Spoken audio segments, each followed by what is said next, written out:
Tudo bem com você? A paz do Senhor Jesus. Aqui é Diácono Simão Rodrigues. E hoje estamos aqui em mais um episódio do nosso Comentando Bíblia. Nosso primeiro episódio foi Gênesis, capítulo 1.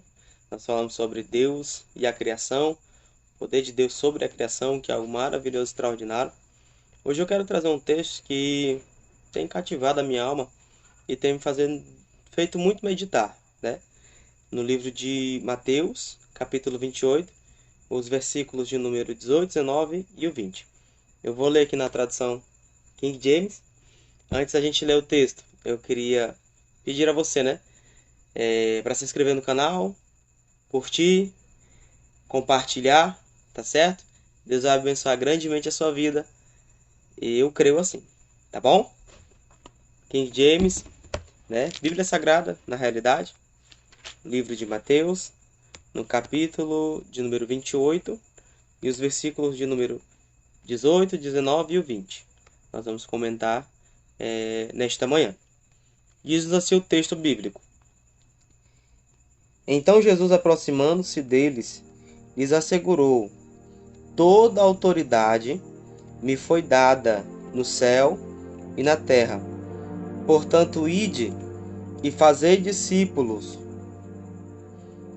Portanto, ide e fazei com que todos os povos da terra se tornem discípulos, batizando-os em nome do Pai, do Filho e do Espírito Santo, ensinando-os a obedecer a tudo quanto vos tenho ordenado.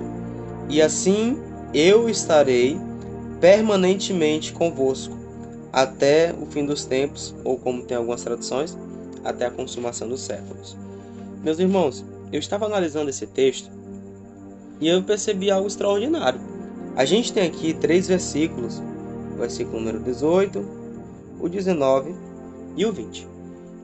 A gente acredita muito nesses versículos, porque a palavra de Deus são um texto que nos faz delirar de alegria, pois o Senhor declara, né, que Ele está com toda autoridade, pois está escrito: toda autoridade, em algumas traduções vai dizer todo o poder, foi me dado no céu e na terra.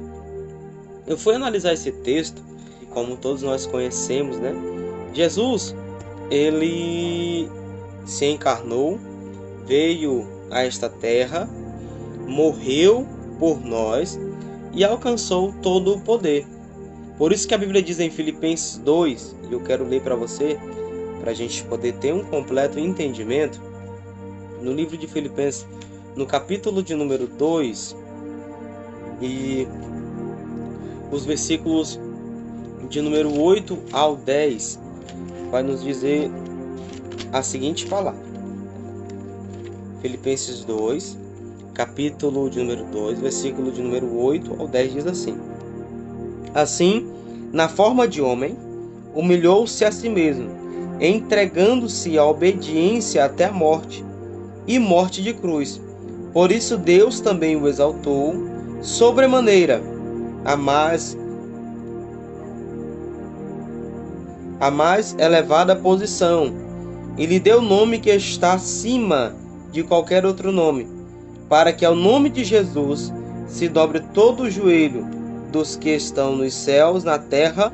Então Jesus, pela sua morte, ele adquiriu todo o poder no céu, na terra e embaixo da terra. Jesus não adquiriu esse poder simplesmente por ele ser Deus, pelo fato, dele ser Deus, né?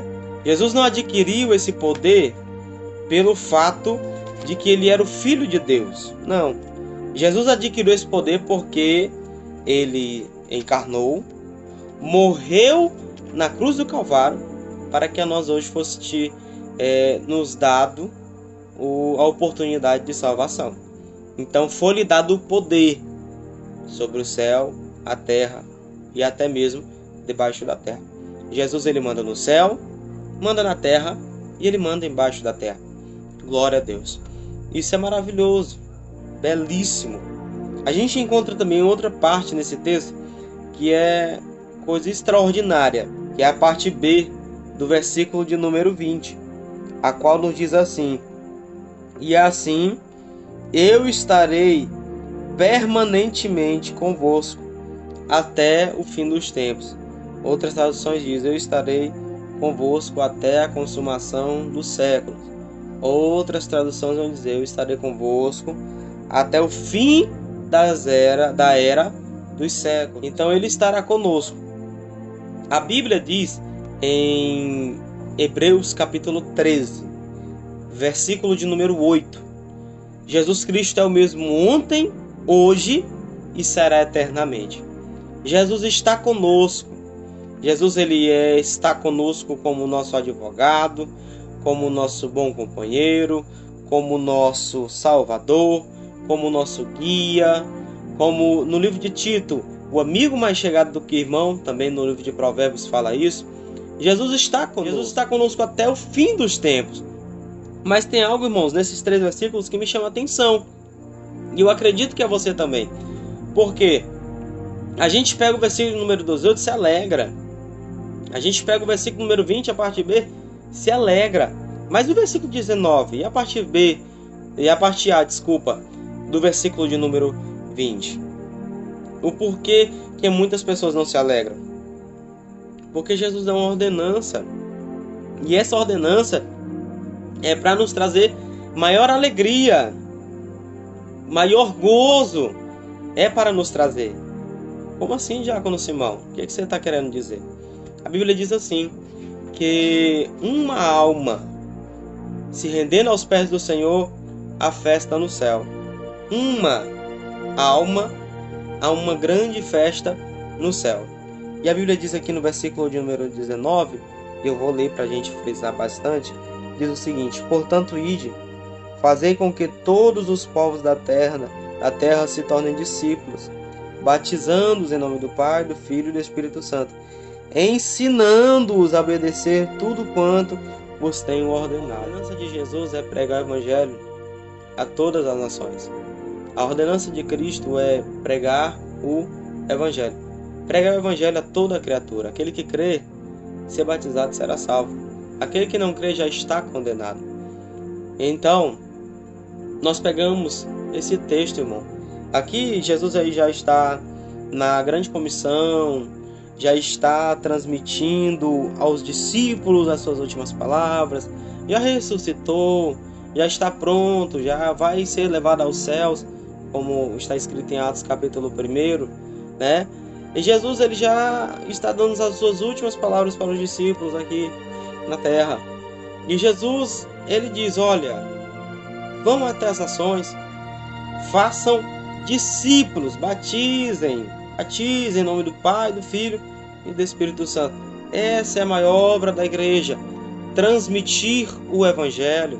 Essa é a maior obra da igreja, anunciar a boa palavra de Deus.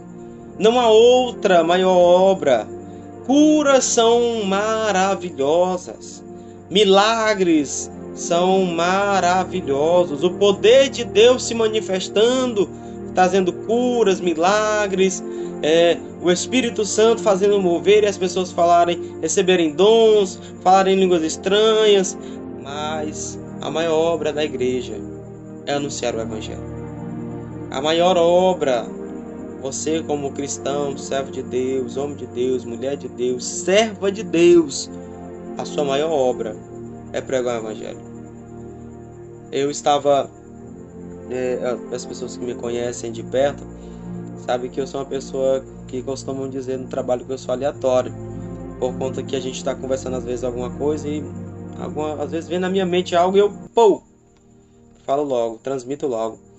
E eu estava vindo hoje do trabalho e eu vim ali próximo à Odonto Company, né? Empresa odontológica aqui da cidade, próximo ali à CDL, a Secretaria de Educação. E eu vinha caminhando e eu vi um senhor que ele trabalha como limpador de rua, varredor de rua. E eu peguei e falei para ele boa noite. Ele, boa noite. E eu vi aquele homem triste. E eu tive a oportunidade de dizer: Jesus te ama, Jesus quer mudar a sua história. E eu não falei. E aquilo ficou me remoendo o caminho inteiro que eu vim para casa andando. Eu fiquei pensando, meu Deus, eu tive a oportunidade de anunciar o teu evangelho para esse homem que eu vi sentado ali, e eu não falei do teu amor, né? Eu não falei da tua bondade, eu não falei das tuas maravilhas. Quanto de nós, irmãos, tem a oportunidade de anunciar o evangelho, anunciar a palavra, e às vezes, eu costumo dizer que é por duas coisas. Primeiro, ou é vergonha, né? Ou se diz não ter tempo, é uma falta de tempo.